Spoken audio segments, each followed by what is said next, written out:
In professional sports, a franchise player is an athlete who is not simply the best player on their team, but one that the team can build their franchise around for the foreseeable future.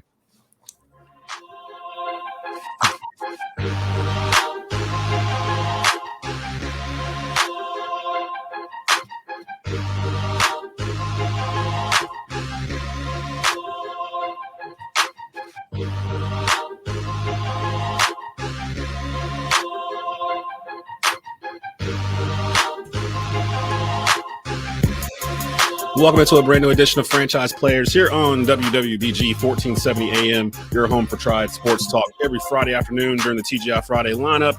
Myself and an array of others. You can catch all kinds of different types of sports talk based here, produced here in the Triad of North Carolina. Got a loaded show for you today. David Glenn stopping by his bi-weekly trip into the sports buffet. He'll talk to us about Michigan sign stealing. He'll talk to us a little about ACC basketball, a little ACC football, we got all kinds of stuff, NFL, we got all kinds of stuff to talk to with him about. Mark Pruitt, beat writer for the Winston-Salem Journal for Prep Sports, he'll stop by as well. Got a couple of huge matchups coming up here in high school football playoffs. Round 2 is upon us. Actually got to leave here in just a bit to go do East Forsyth versus Independence. That's in Kernersville. That will be on WTOB tonight at 7 p.m. and on TobaccoRoadSportsRadio.com.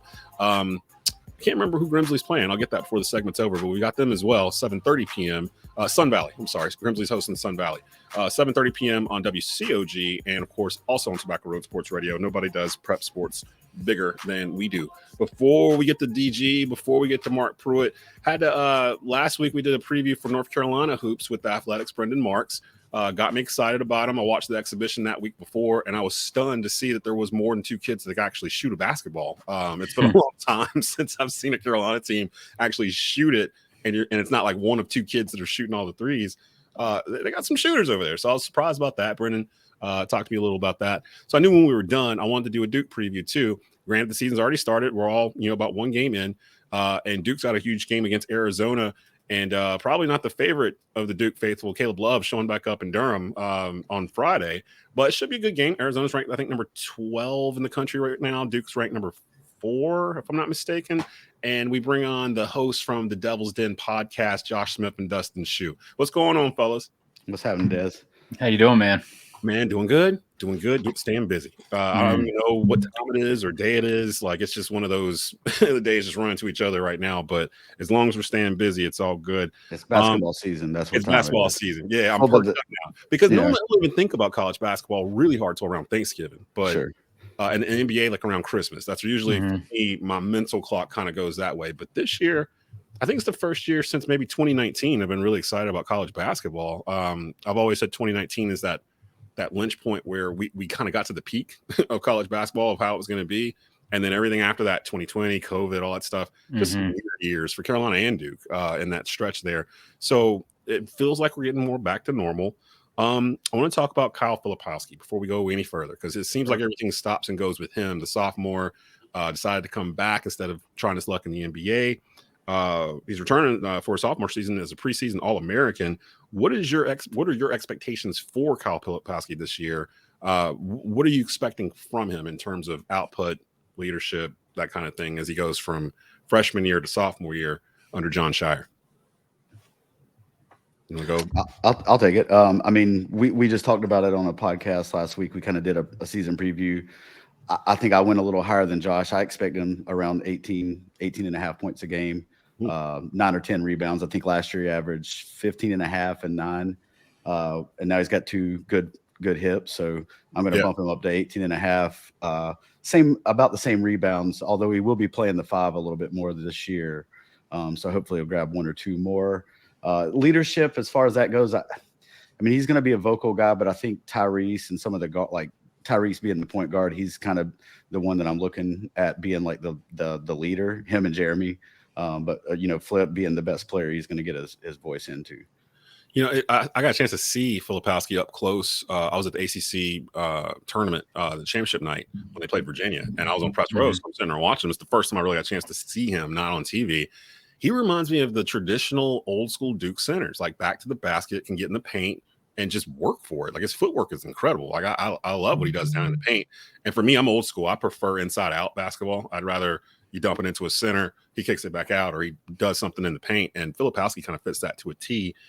Josh, what are your thoughts on Filipowski going into this season? What are your expectations for him? For me, it's not that I'm looking for so much of a jump in statistical numbers, but a growth in efficiency. That's what I want, right? Be more efficient. Last year, he kind of got in trouble a few times in the lane trying to do the spin move, or the dribble could get a little loose. So hoping to just clean that up and be more efficient. He's got a lot more weapons on the perimeter this year. I think the biggest question mark, though, for me is, can he anchor a defense playing the 5? What is that going to look like? You don't have Lively out there protecting the rim. I'm not expecting Flip to all of a sudden become Lively, but we got to have some sort of rim protection this year, especially going against Baycott, going against some of these other guys. We'll see Arizona's got like a 7-3 guy. So how does he hold up on that end and still deliver offensively, I think is going to be the biggest question. Yeah, we were talking off air before we started. Of course, people know I produce. I'm the production partner for North Carolina A&T Athletics, and they opened up with Pitt on Monday. Pitt was up like 53-18 or something at one point in the first half. Like it got really bad as the game went on. They ended up winning by close to 50. But Spencer Turkin was telling me before the game, he was doing the game play-by-play for us, and he was like, yeah, man, Pitt has like 4 dudes that are 6'10" or taller, like on their roster. So they may be a name to keep an eye on. I don't know for sure, because the ACC still kind of feels kind of down, maybe a little top heavy up top. We'll get to that in just a bit. But to your point, Josh, they might need some rim protection with some of these bigger teams coming in. It feels like college basketball is older this year as opposed to previous years too, and that affects you guys. It's weird for me because it's a different vibe this year for Duke. You've got 4 returning starters coming back, and I was trying to think of the last time you had that many coming back in a year. Do either one of you know off the top? 2010. Yeah, when John and well, actually, I don't know if that was 4. That might have just been 3. That might have been Shire, Singler, Nolan coming back. Maybe Lance Thomas might have been a starter as a junior. So it's been at least that long since we've had this kind of like over a decade. Yeah, over a decade. Yeah, for sure. Like 13 years counting since that. So when I saw that, I was just like, I wonder how long it's been. And I started thinking back, and I was just like, sorry, my Chihuahua's losing their mind. I think my door. But sorry. Do you prefer this method? Because I know one of the things that the Shire was talking about when he first came in last year was to kind of get away from the one and done type of stuff. Not necessarily get away from it. You're still going to go after the top players. We're going to talk about who's on your shirt there, Dustin, in just a bit. But do you prefer this method to what he's doing right now, where it's kind of he's keeping guys around, he's bringing in top classes still, but the classes are more? I feel like when I look at the classes, there are more guys that are prone to stay longer than a year, like at least 2 years, maybe 3 years, that kind of thing. Still highly rated, top 10, top 15 kids, 4-star kids. Or do you prefer the Zion Williamson 2019 type of method, where it's you got the number 1, number 2, number 3 recruit coming in, they're starting. I think they started 2 sophomores with them. It's super young, but they're overly talented. But you're only going to keep them for like 8 months. Like, do you prefer that method where you've got the super talented, like the uber talented kids, or do you prefer what Shire's doing now, which is a good mix of top 10 rated players and vets that he's picked up out of the portal and whatnot? Yeah, I think for me at least, Shire said he wanted to get older, and I believe that's what he's done, at least bringing some of these guys back. Obviously, Tyrese could have left. Flip could have left. I think Flip having the surgery obviously kind of helped out with that decision. But just having guys, it's hard to play really good elite basketball when you've only been playing together for a couple of weeks. You look back at those Carolina teams and you have Joel Berry, Theo Pinson. Those guys are top recruits, but they're there for 2, 3, 4 years. Right. And so they get more time together as a unit, and they understand their roles a lot better than just throwing them together in, a couple weeks. So I would like for, to see a McCain or a Foster, TJ Power, some of these freshmen that we have, at least a couple of them come back next year. We know we're going to lose probably Flip, probably Tyrese, maybe Mark Mitchell, Ron Young's out of eligibility. So we'll need a whole another set of guys coming in. But it'd be nice to have some pieces to show them the way that, come along. And I think that for me with the rival and everything, I think that's what was missing on the Duke side, is that the guys were leaving so fast that we can't hate them. You can't hate them fast enough. Didn't grow hatred for them. They were only here for eight months. Like, it's hard to hate a kid like it's hard for me to hate Cam Reddish when I only knew him for like like a season. You know what I mean? Like usually it grows. Like by the time Grayson Allen got to senior year, that hate had grown into this like fire, like the sun of like just because he compiled a resume at that point of things to hate for. And he might be the last one. You know, he might be the last Duke player where it was just a genuine universal hate towards for being good and just being just weird. Like on the court, like just doing things you're not supposed to do on a basketball court. He might be the last one because I'm sitting here thinking I actually enjoyed watching Zion play. You know, I've enjoyed some of the kids that have come in since then, but all of us have gone through a sense of restart with our programs over the past 4 years or so. You know, legendary Hall of Fame coaches retiring. You're bringing in guys that played within those systems. They're trying to build their own systems, yet still stay relevant with what got them there in the first place. Josh, same question for you. Do you prefer the top heavy, super talented recruits coming in and basically getting starts from day one and you kind of live and die with their age? Or do you prefer what Shire's doing right now, where it's kind of going back to what K was doing pre-Kyrie Irving, where he was getting top recruits, but you had juniors and seniors in front of him and, you know, he was playing 10 guys and that kind of thing. Yeah, I think it's hard to answer it because it's, you know, like 2015 was really fun. You know, you bring in Tyus Jones, you bring in Jaleel, you bring in Justice, and they get it done. 2019 was really fun too. I mean, you have Zion, so it's hard to say, you know, I would throw that away, but I do agree there is something to be said of like, I'm really excited to watch Tyrese as a sophomore, Filipowski as a sophomore. I don't think we're ever going to get back to the 4-year like model of having that level of player for 4 years. I think you just have to go further down to the 3-star kind of guy, the fringe 4-star.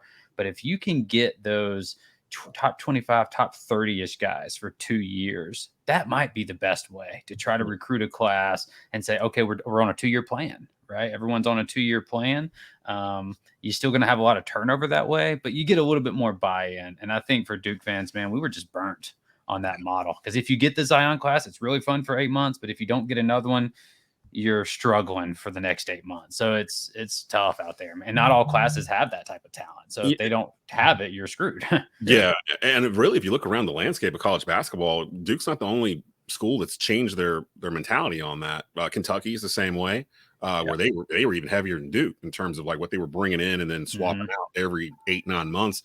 And Calipari kind of saw it too, that he needed to keep some dudes around. And to your point, Josh, for what you're saying about you don't think we're going to see 4-year guys anymore or whatever. If we do, I think they'll be more like Armando Bacot or the kid at Kentucky, the center that I can't pronounce his last name, where those big men still haven't found a place at the level above like the pros yet. They're not exactly back to the basket type guys. Well, Bacot kind of, Bacot is actually, he's probably part of a dying breed, but he's also been in Carolina for 8 years. It feels like so. Well, that's probably the reason why too, right? Like his game isn't suited for the NBA. So you get a guy that's recruited, that high and that you can keep for 4 years because he's probably just not going to have a role in the NBA. That's a thing to look for. Is we want a really good player that's NBA-esque, but probably doesn't have a role there, so he'll be here for a couple years. And I don't think keep him, right? And then you can transfer out, so you got to keep him too. That's the hard. It's hard to keep that 4-year guy, man. Like at the top programs, he's probably making more money here in Chapel Hill than he would, 100%, in Minnesota or whatever, anyway, or whatever their G League team is. So they're doing the right thing, I think, and taking advantage of the rule changes that changed while they were here. With me, Dustin Shue and Josh Smith, the host of the Devil's Den podcast. You can find that on all major podcast platforms. Who's your vote for MVP, team MVP by season's end? I'm going Tyrese. That's going to be me. I'm going to go Tyrese Proctor. I think he's too important. Important. I think the point guard position is the most important position. I think the numbers are going to be there. Like he could win ACC Player of the Year. But if you're asking me who the most important guy is, I mean, just the other night, Tyrese gets 2 quick fouls. We go on a 4-minute drought. He comes back in the game. We immediately go 5 for 6. That's my guy. Yeah. Dustin? No, I agree. I agree with that. I mean, I think he's right. Like Flip will probably get all the more accolades, but I think like Josh just said, like you really don't have this team operating at its highest level without Tyrese. I mean, 8 assists in that first game. I mean, he's going to be out there kind of, stirring the drink for us. Let's I've been trying to avoid it, but I can't anymore. The shirt you got on, Dustin. Number 1 rated high school recruit Cooper Flagg picks Duke. I'm not upset he picked Duke. I'm kind of used to the number 1 recruit picking Duke at this point. Like that didn't really. Sure. I saw people going, "Oh, he's going to Duke." I'm like, where was he going to go? Where else was he going to go? I know it was him. It was you guys in UConn, I think it was at the end. Yeah, it wasn't kind of down there. Yeah, it wasn't. Come on, man. You got to have a finalist that makes it smart. Right. You can't be like my finalists are Duke and Duke. Can't run unopposed. I'll wait before I make this official. But what for people that have not seen Cooper Flagg play? Because I've seen people describe this kid as a unicorn of sorts in terms of like, there's not a lot of people you can compare him to that he's that good. I know both of you guys are hoops heads, especially when it comes to recruits coming into Duke or guys that you're recruiting. What's the number 1 factor or attribute about Cooper Flagg that you enjoy the most? I think it's defense. Yeah. We're just watching him come out of nowhere. You think you burnt by your guy and you got to lay up, and all of a sudden the ball's in the 8th row because Cooper just left his guy and put his elbow over at that's the top of the bat, like the square. Like, this kid, he's got that. I think they said, a lot of the experts are saying for his size, under 7 feet, he's the best shot blocker they've seen as an under 7 foot guy. His like off ball defense is incredible. Yeah, helps side is helps side is ridiculous. What about you, Josh? What's the one attribute you got for Cooper that you're looking forward to seeing in a Duke uniform? Just the competitiveness, just the tenacity. Like, you're getting a dog, right? And I love those type of players. Like, you think of a Justice Winslow, you think of these type, and you need them. That's got just a little bit of MF in them, right? Just a little bit of that Leitner, that little Leitner in them. And wants it too, right? Like, doesn't shy away from it, looking for you. To me, it's, if I could put like a more offensively potent Andre Kirilenko as a throwback, right, of what he was able to do defensively. Yeah. Like, Cooper, I don't think is going to come in and average like 20 and 12 or anything like that. He's not Marvin Bagley, but he could average like 14, 7, 4, 3, 2, like all the way across in terms of just what he's doing. It's going to be something. Now, from my understanding, he's already considered the number 1 NBA draft prospect for 2024. So, and he hasn't even set foot on campus yet at Duke. So he's definitely going to be a one and done. But going back to what we were saying at the beginning of this segment, maybe you don't have to worry about the hodgepodge of mixing together old and young, because you're still getting dudes like Cooper Flagg. I think there was a little concern in the very beginning outside of Duke. I didn't really see a whole lot of Duke fans worried about John Shire and recruiting and picking up, because they kind of knew.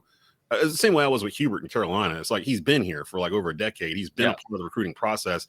The kids that are in the process of deciding right now have already been around him. So when he took over, it wasn't like it was a brand new dude and they're out of the running. Same with John. He was basically the head recruiter, right, for like the last 5-6 years. So it doesn't sound weird that he's still picking up these top kids. He was picking up the top kids before when Kay was still here. So that kind of thing, I feel confident in the rivalry still being fairly strong. I've seen people say that they think the Duke Carolina rivalry is dead and that kind of stuff. I'm like, nah, it's still there. Like, it's a little different. It feels newer with Hubert and John taking over the reins. It's going to take, one of them shoving the other, or something to happen to reignite. And you tell me March 3rd or whatever that the rivalry's dead. You're not waiting on that game all day.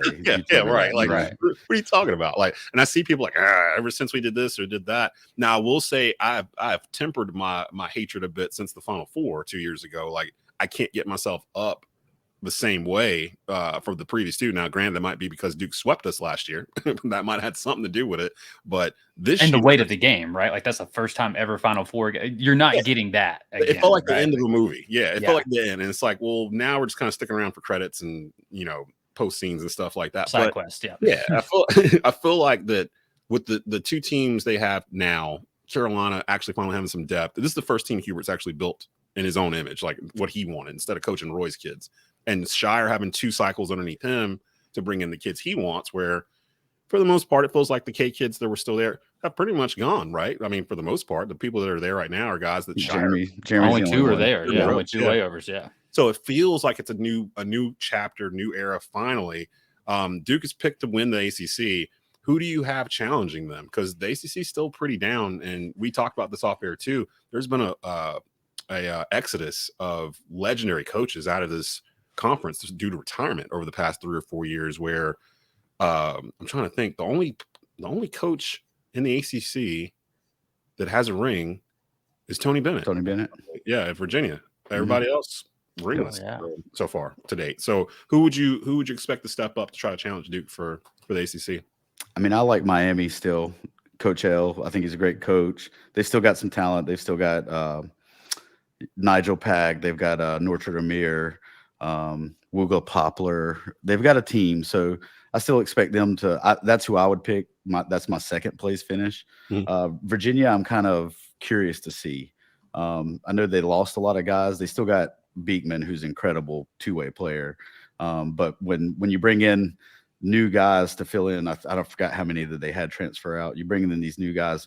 Bennett's system's not like something you pick up super quick, right? Right. So just kind of curious to see how that shakes out for those guys. And then, Carolina's going to be that. Clemson, I like Clemson a lot too, to be honest with you. I think Clemson I've seen some slide. people mentioning Clemson a little bit. Yeah. So that'll be interesting. I think the ACC could surprise. I think a lot of it's just unknown. People don't know who's on these teams. All the transfers and people that left and went someplace else.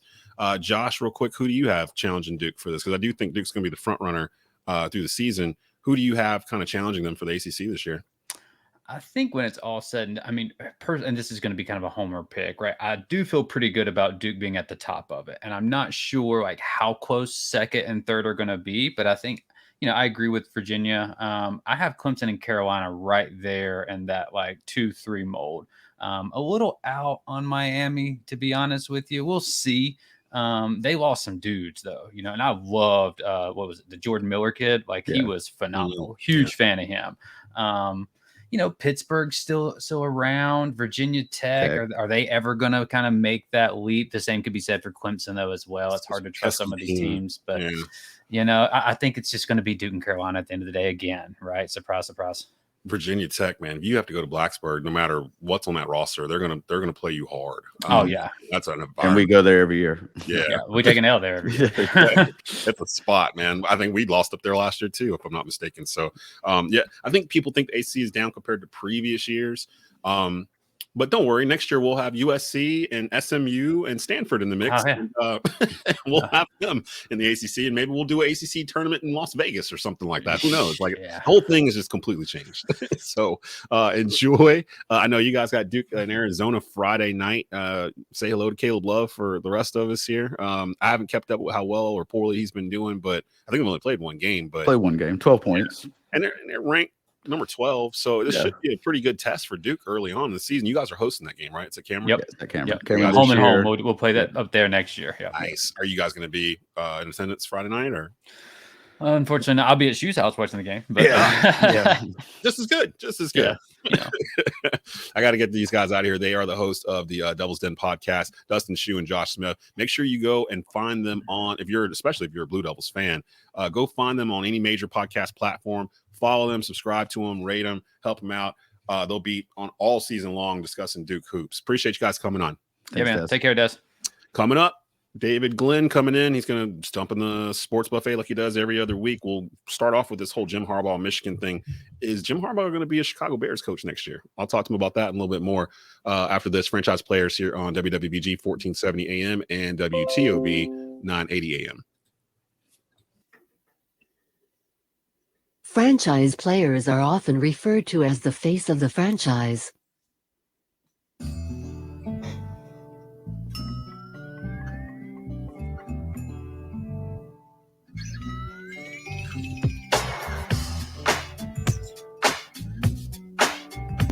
Welcome back into Franchise Players here on WWBG 1470 AM, part of your TGI Friday lineup. Every Friday afternoon, 3 to 6 p.m., the best in local sports talk here in the Triad. You can catch it here on WWBG. If you miss Franchise Players, you can catch it on WTOB at 6 p.m., 980 AM, 96.7 FM. That's out in Forsyth County. Loaded slate later on tonight. We got 2 high school football playoff games for you. 2 of the best teams in the state. East Forsyth hosting Independence. That's a 7 o'clock kickoff. I'll be there with Hot Rod Funderburg.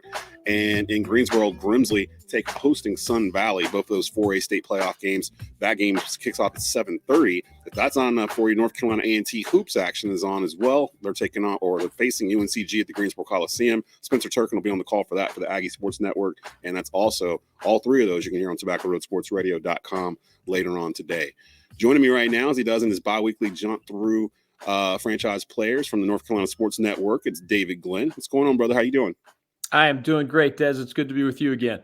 let's hop right into the sports buffet. And I guess you could say the biggest story in sports kind of right now is the situation going on in the Big Ten in Michigan with Jim Harbaugh.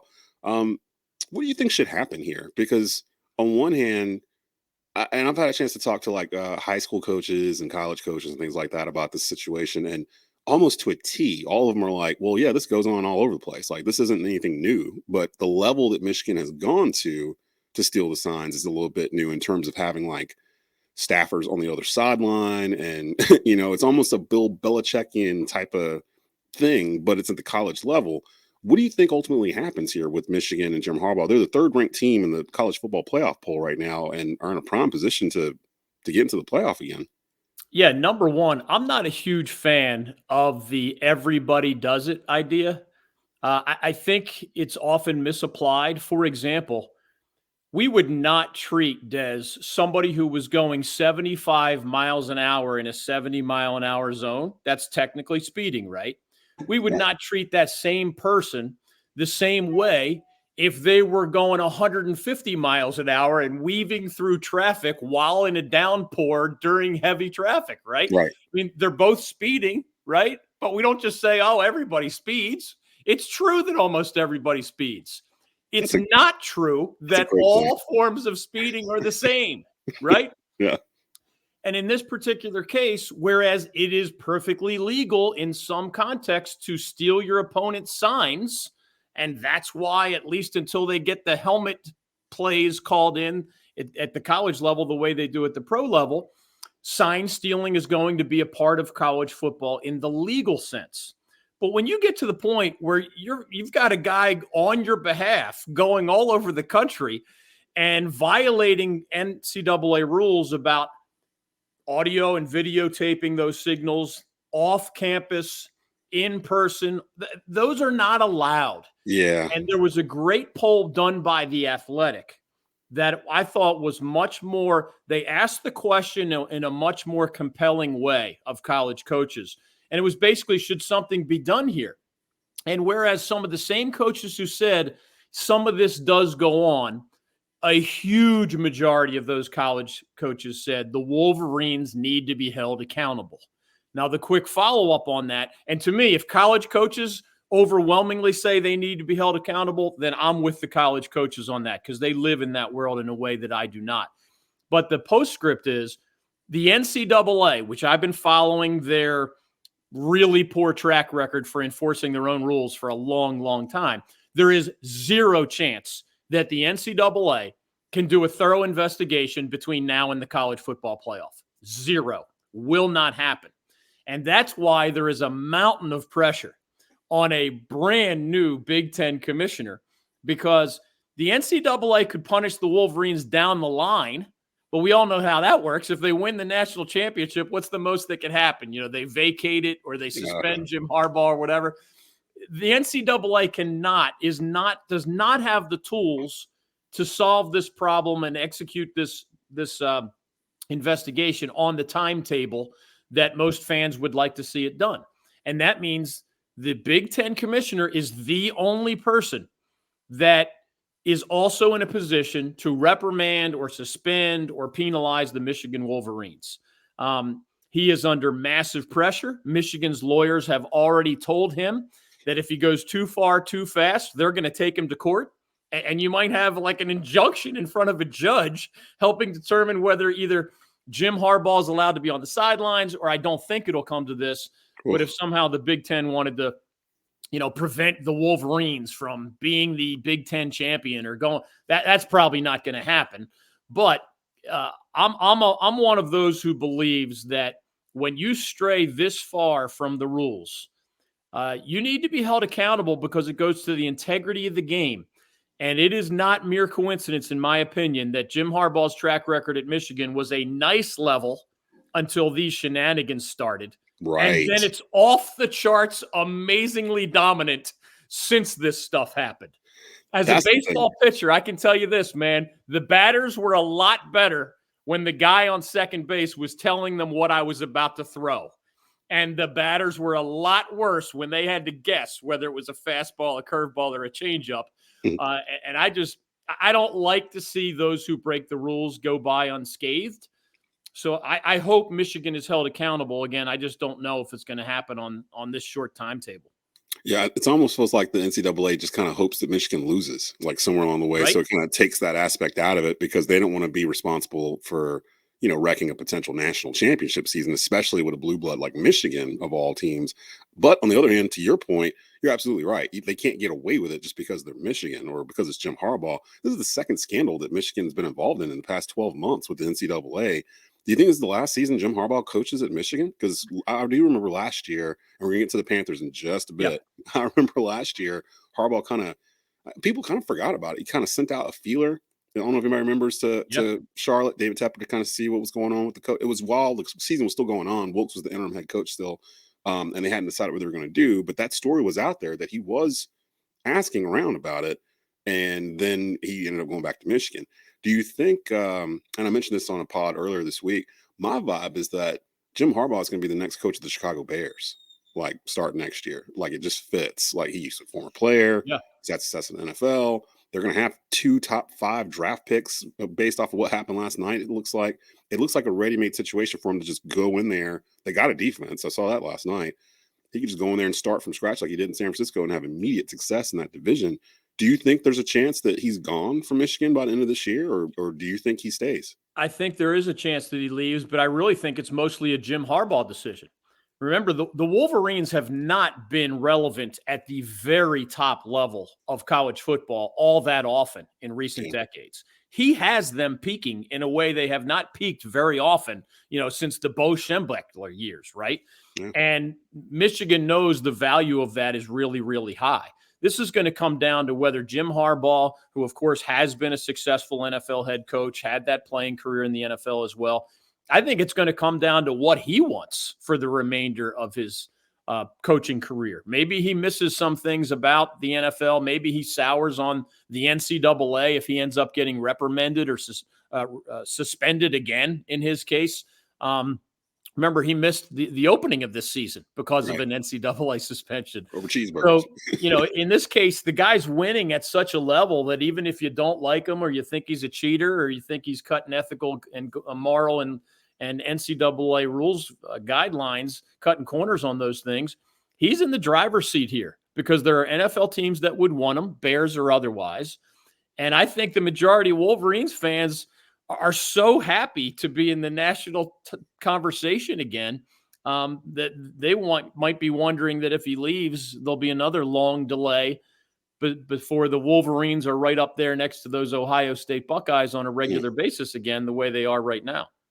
Yeah, so we'll keep an eye on that because we still got like two or 3 weeks left in the regular season. I think 2 in the regular season, and then they'll start to put in who's going to be in this playoff, and Ohio State, Michigan looks like it's going to be a de facto first round playoff game again, like it was last year. So I love the fact that the calendar lined up so we could do this because normally when we do this on a Friday, the Panthers haven't played yet. Right. They played Thursday Night Football, Chicago Bears. I don't know why the Chicago Bears have had so many primetime games this year, as well as the Giants. Like it feels like they're on primetime every weekend for some reason and shouldn't be, but I shouldn't be talking because the Bears defeated the Panthers last night, 16-13.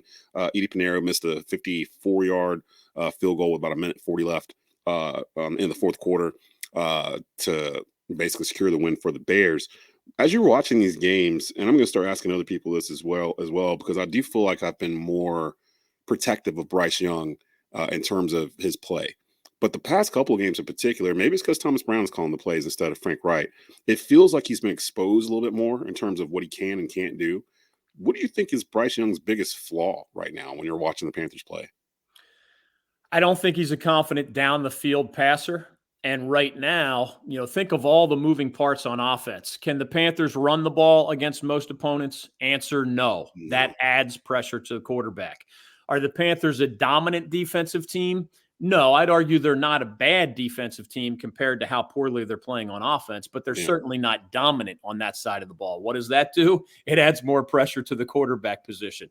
And I think defenses are less afraid of Bryce Young's ability to throw the ball downfield. They know that he's better and more comfortable at hitting Adam Thielen, in the flat or on a slant. Thielen has been, I think, one of the Panthers' few highlights. when you don't have a running game, you don't have a great offensive line, you don't have much experience, you're under a lot of pressure, 3 sacks against the Bears, and the defense is not as worried about you hitting those plays down the field, man, you just have almost no margin for error. And remember, the Bears were not a great defensive team heading into this week's game. Right. That's the confusing thing. Yeah. Same with the Colts last week. Right? All things are relative. If you only scored 10 or 13 points against the 1986 Chicago Bears, that's not embarrassing. No, right? not at all. These Bears have not been great. I wouldn't even say they've been good. And the Panthers only put up 13 points. So they're 1-8 for a lot of different reasons. And you're circling the biggest question. I mean, you could argue side by side, is Frank Reich really the right guy for this franchise? And is Bryce Young really the quarterback of the future for this franchise? I'm not ready to declare conclusions on either one of those questions, but anyone whose finger points first at David Tepper has to remember, that he who has the gold rules. Right. So whether you think he's the wrong owner or not, that ain't going to change. Doesn't matter.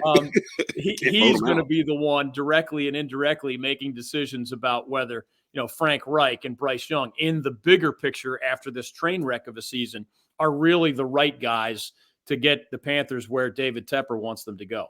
It feels like to me, and I was just talking to a friend about this, it almost feels like they built in a fail-safe on the coaching staff in case this blew up with Frank Reich being head coach, with them having the defensive coordinator and Thomas Brown, the offensive coordinator, both of them interviewed for head coach. List of next guys that are going to go, and that's kind of what we thought with this unit together, that they have a bunch of head coaches on the staff. And well, if they fire mid-season, first season, what coach is going to want to come here and play underneath that owner who's so indecisive year one that you're not getting it done, you're out of here based on the circumstances around him. And two, what was the point of even putting on Thomas Brown and Ejiro and all these guys on the staff if they're not going to be considered for that going forward? I would think Ejiro would be the interim head coach if that happened. But to me, the whole talk is crazy because they've only played 9 games. And counting the fact that they have the most people on IR in any team in the league, if I'm not mistaken, they have like 13 guys on IR right now. Your top defensive players, plural, have missed multiple games this season. Brian Burns was out last night with a concussion. CJ Henderson's a starting cornerback. He's out with a concussion. JC Horn's only played a quarter this season. He's probably your best cornerback. It just feels like everything feels hard when I'm watching them play. Even the most minor 3-yard run for, on first down, it just looks like they're having to try so hard to do whatever it is they're trying to do. And I don't know what the next part of this is. Should Frank Reich take back play calling? Because it does feel like the offense has gotten worse. Actually, it feels like it's regressed the past 2 weeks as opposed to what they were doing. At least the first month of the season, they were kind of moving the ball around. Now that I think about it, they were kind of moving the ball up and down the field. They were having problems scoring, but they could move the ball. Now it's like they're having trouble moving the ball. They're having a lot of 3-and-outs, and to what you said, a lot of indecision with Bryce where to go, and it feels like he's being told to go to one spot, and he's trained on that one spot, and he's not looking at the field like he would at Alabama. Would you put Frank Reich back in top of play calling, or does that matter? I think everything's on the table, but I think you're putting your finger on exactly what David Tepper is observing. I would personally be surprised, even though he is a notoriously impatient guy as a business person.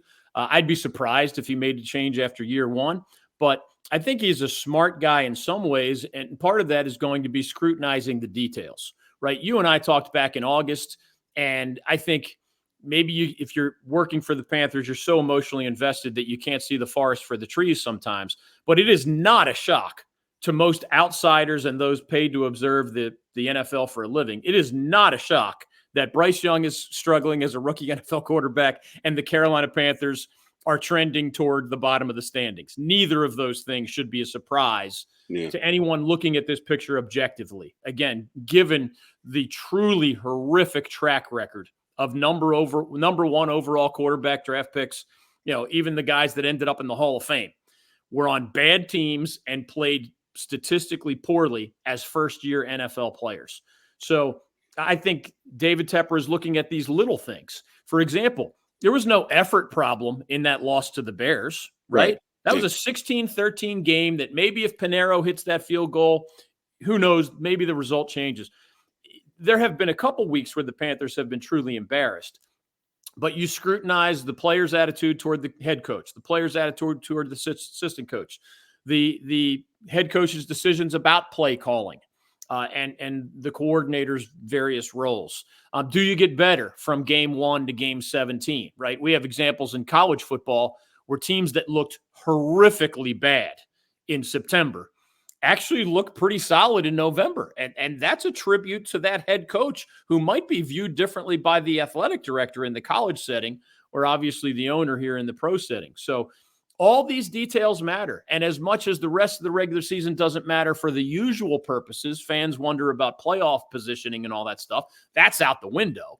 But the rest of the season matters for those other reasons, and so do details like being among the league leaders on injured reserve players. I mean, David Tepper, when he takes a deep breath, is a smart guy.